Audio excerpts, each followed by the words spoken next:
revenait souvent avec des bleus. Puis mon père téléphonait à la DPJ pour lui dire « Écoutez, là, mes enfants, ils reviennent avec des bleus, c'est pas normal. » Puis ils n'ont jamais rien fait. On est resté là 2 ans de temps. Puis vers 6 ans à peu près, là, la gardienne de la famille d'accueil nous avait fait garder par son neveu. Le soir, il avait essayé de me faire des attouchements, puis tout ça. Puis j'avais eu super peur. J'étais montée en haut voir mon frère. Puis mon frère m'avait dit reste avec moi, tu sais, faut pas que ça se reproduise.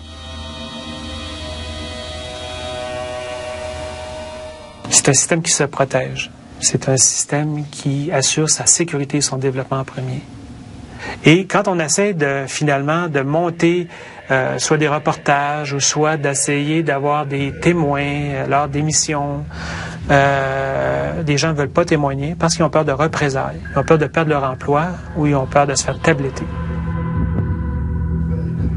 Alors que la DPJ a la mission de soutenir les familles en difficulté, de plus en plus de parents lui reprochent ses interventions brutales et autocratiques, des méthodes qui lui valent son surnom de police de la famille.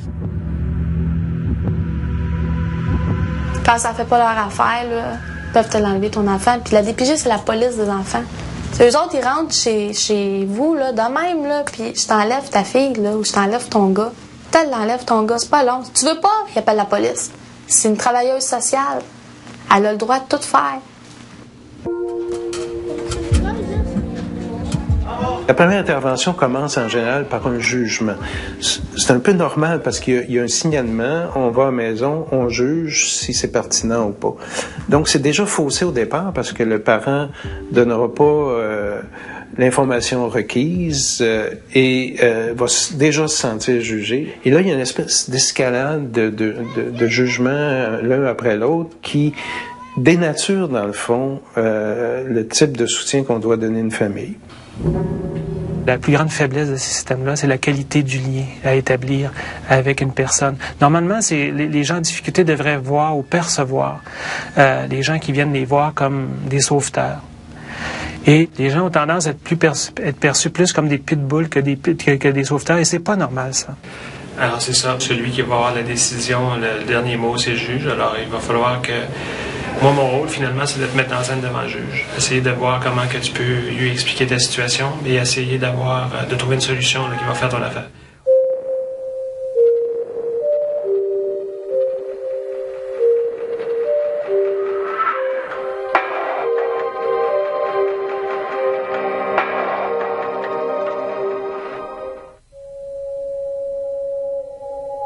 Lorsqu'elle a été créée, la loi sur la protection de la jeunesse avait pour objectif d'éviter aux familles de se retrouver devant les tribunaux en proposant à l'enfant et à ses parents des mesures volontaires, ce qu'on appelle une solution sociale.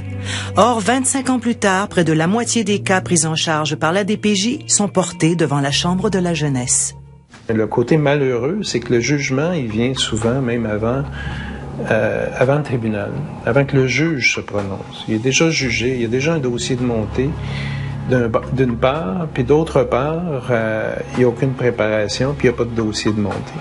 Il y a une injustice importante face aux droits des familles dans des situations extrêmes, difficiles, d'application de la loi de la protection de la jeunesse. Chaque année, le nombre de cas qui aboutissent au tribunal ne cesse d'augmenter. Pourquoi? Selon plusieurs juges, cette inflation judiciaire résulte de l'inexpérience de nombreux travailleurs sociaux. Elle témoigne également de l'attitude défensive de l'organisme qui tient à faire valider chacune de ses décisions par la justice. C'est difficile pour le justiciable qui ne connaît pas le système judiciaire, qui ne connaît pas les ressources, qui ne connaît pas les subtilités. Voir débarquer des gens comme ça dans leur vie du jour au lendemain, là, des fois, je pense que d'un petit problème, on crée une situation qui peut même être traumatisante.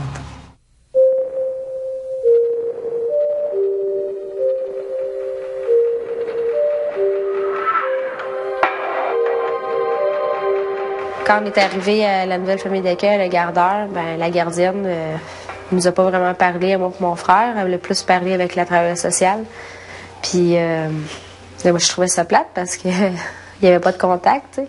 C'était froid. Puis quand la travailleuse sociale est partie, Tout de suite, quand t'es parti, il y avait une autre petite fille qui habitait là. Puis dès là, elle s'est mise à crier après la petite fille, puis elle a donné un coup en arrêt de la tête, elle l'a frappé. Là, j'ai regardé mon frère en voulant dire où c'est qu'on est, là, tu sais, qu'est-ce qu'on va faire là, dans cette place-là, tu sais.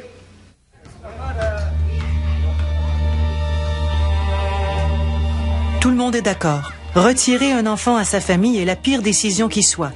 Cette mesure dramatique et déchirante devrait être une solution de dernier recours. Pourtant, sur les 28 000 enfants pris en charge par l'État chaque année, près de la moitié d'entre eux sont envoyés en famille d'accueil, en foyer de groupe ou dans un centre d'accueil ou de réadaptation. Puis ça a été super dur parce que pendant 2 ans de temps, là, on se faisait frapper, puis moi, elle me tirait toujours en bas des marches, elle me faisait débouler les marches, ou elle me tirait les cheveux, ou elle me donnait des coups avec un bâton qu'elle utilisait pour frapper les enfants. Là.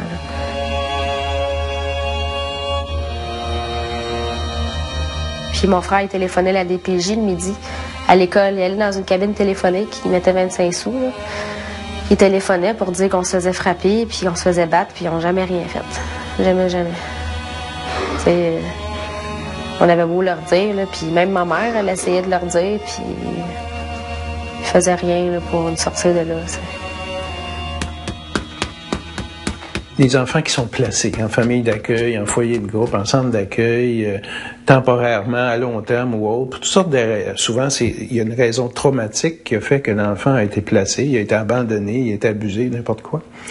Et il peut recréer un attachement. Si on lui donne la chance de recréer un attachement avec des personnes significatives, par exemple une famille d'accueil, ça permet à l'enfant de reprendre, souvent de reprendre le terrain perdu pendant les difficultés, pendant les traumatismes, pendant les souffrances, et de repartir. Les enfants peuvent repartir, à condition toujours de retrouver une base solide. C'est des choses qui sont souvent oubliées, et on traite souvent les enfants comme... oh, il va passer au travers, c'est pas grave, c'est aussi bien d'agir vite, puis il va s'habituer plus vite. Alors, on perd complètement de vue cette notion d'attachement, de référence. Crème à la glace, limonade sucrée, dis-moi le nom de ton cavalier. En 93, là, j'étais rendue à 10 ans, j'avais resté là 2 ans et demi. Puis moi et mon frère, on a passé en cour. On est allé devant notre juge. Puis là, à la cour, ils ont accepté qu'on aille chez ma mère. On est allé. C'était au mois de juin. Puis là, on est resté 2 mois là, puis ça allait pas bien. Là. Ma mère avait recommencé à boire. Puis mon beau-père, ben lui, il faisait tout le temps des menaces de mort à mon frère David. Puis mon frère, il avait peut-être 12 ans. Là. Il était pas en âge de se protéger bien. Fait que là, m'a amené, on avait dit à notre mère, « si tu le laisses pas, on va être obligé de s'en aller, tu sais. » Parce qu'on en avait peur. Puis elle s'en allait toujours à l'hôpital en dépression parce qu'elle filait pas. Fait que un moment donné, elle nous a laissés tout seul avec lui. Puis un soir, ben là, ça faisait peut-être 2 jours qu'il nous gardait.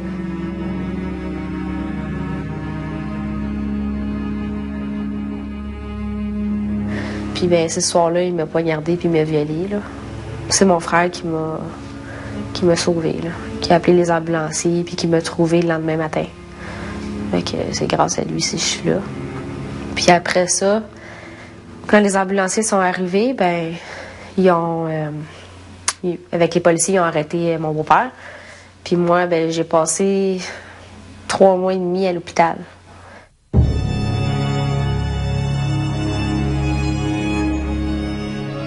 Puis après ça, j'ai témoigné. Là, lui, il a eu 20 ans de prison environ. Puis après, ils nous ont renvoyés dans la famille d'accueil à la Gardeur. Si j'étais pas bien, tu sais. Je voulais pas y aller, tu sais, après ce que j'avais vécu, là, c'était la dernière place où je voulais aller. Puis ils s'en foutaient, là, eux autres, là. Eux autres, là, s'il y a une place, là, peu importe où c'est que c'est, ils vont t'envoyer là, tu sais. Environ 9000 jeunes Québécois vivent dans une famille d'accueil qui a offert ses services pour prendre soin d'eux. Une solution qui devrait nous rassurer sur notre sens de la solidarité.